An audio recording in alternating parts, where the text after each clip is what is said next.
Bonjour Astrid, bonjour à tous. Aujourd'hui, on va vous parler du pouvoir et des vertus des plantes. Et pour cela, on se trouve dans une école de santé naturelle à Rosheim. Elle existe depuis 2009 et on y dispense des formations pour les particuliers, mais aussi pour les professionnels de la santé. Là, on se trouve dans le jardin pédagogique de l'école Planta Santé. C'est une école pas comme les autres où l'on apprend de la nature. Par exemple, là, on a une plante qui a des vertus intéressantes, Christian Busser. Oui, tout à fait. C'est l'alchémie. C'est la plante la plus utilisée dans le massif vosgien pour les dysménorrhées, c'est-à-dire les douleurs des règles. Et elle pousse à partir de 600 mètres d'altitude. Et vous avez ici un mélange de gouttes de rosée et de sécrétion de la plante, ce qui donne parfois un aspect de quartz. Qui est magnifique sur le creux des feuilles. C'est comme ça qu'on la reconnaît d'ailleurs. Voilà, tout à fait, oui. C'est pour ça qu'on l'appelle alchémie, plante des alchimistes. Dans nos jardins, finalement, on a plein de plantes avec lesquelles on peut se soigner, des plantes qui poussent quasiment à nos pieds. Là-bas, on en a une autre qui est intéressante quand on a des migraines.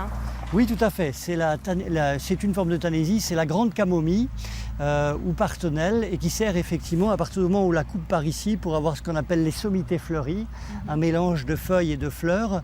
On peut en faire une infusion ou des gélules ou un extrait fluide, toutes sortes de préparations antimigraineuses. Au fil des saisons, vous emmenez vos élèves dans ce jardin pédagogique justement pour leur parler des plantes. Oui, tout à fait. Nous alternons entre des sorties à l'extérieur sur 10, 15, 20 km à la ronde ou alors dans les jardins pour voir l'évolution des plantes depuis le printemps en passant par l'été avec ses fleurs et jusqu'aux graines. Cette école, vous l'avez créée en 2009 avec votre épouse Elisabeth.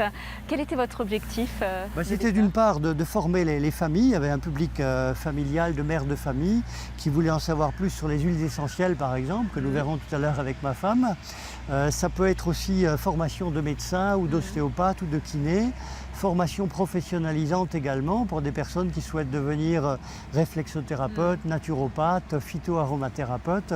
Donc la palette est très large entre des formations sur 2 ans ou sur 1, 2 ou 3 jours. Voilà, donc on peut venir sur 2 ans ou alors des formations très courtes. Voilà. Là d'ailleurs justement en ce moment il y a des élèves qui sont en cours. Oui, tout à fait, sur des préparations ou sur des huiles essentielles. Eh bien on va aller voir alors. On y va.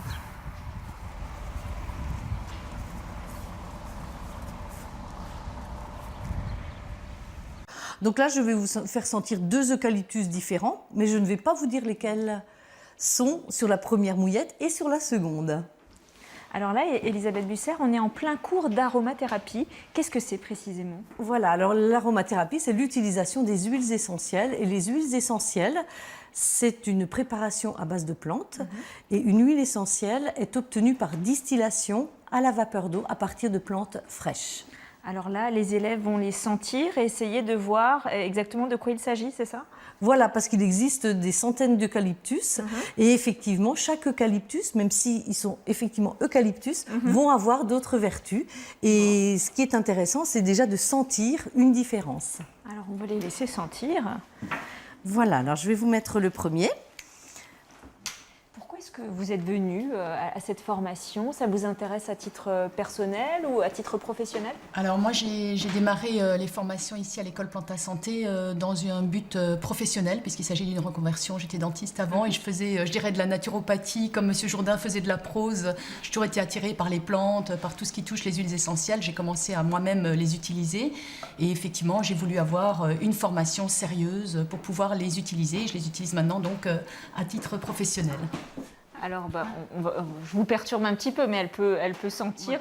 Voilà, c'est ça. Donc on sent comme ceci, absolument. Voilà. Alors cette huile-là, elle sert pour quoi, par exemple, Elisabeth Busser? Alors, je vais donc leur faire sentir 2 eucalyptus. Oui. Il y en a un Oui. qui va être utile pour les bronches, donc c'est ce qu'on appelle les voies respiratoires basses, Oui.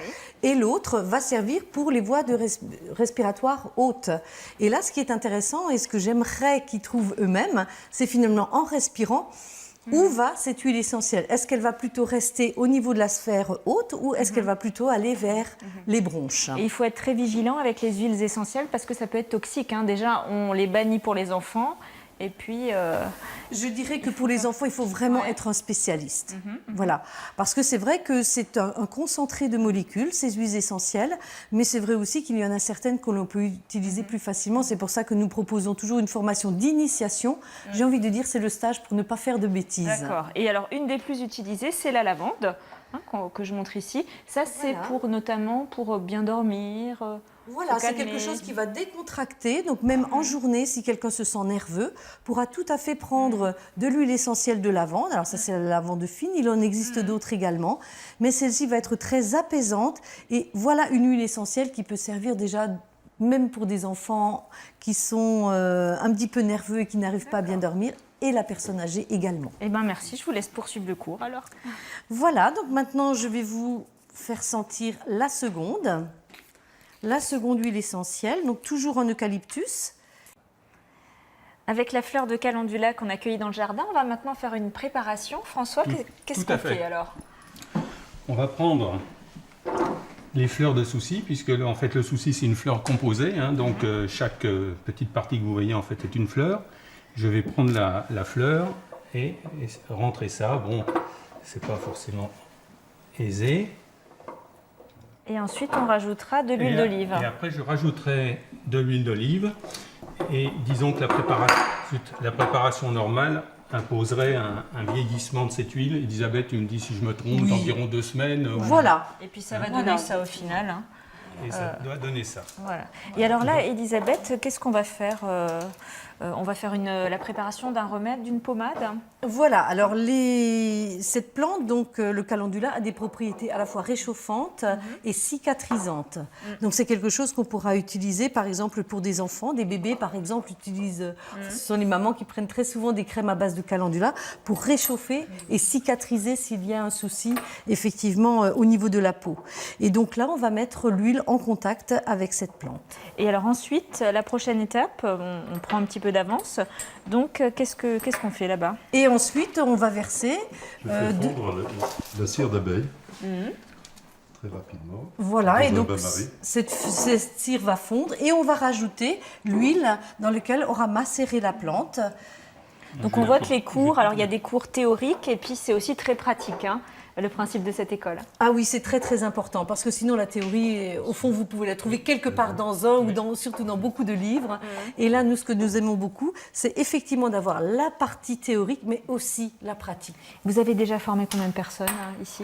Oh, écoutez, là, la question, je ne pourrais pas vous répondre exactement, Plusieurs centaines mais plusieurs centaines, oui, effectivement, sont passées par notre école. Il y a des gens qui viennent même de loin, parce qu'il n'y en a pas beaucoup des écoles comme la vôtre, hein, ou quasiment pas.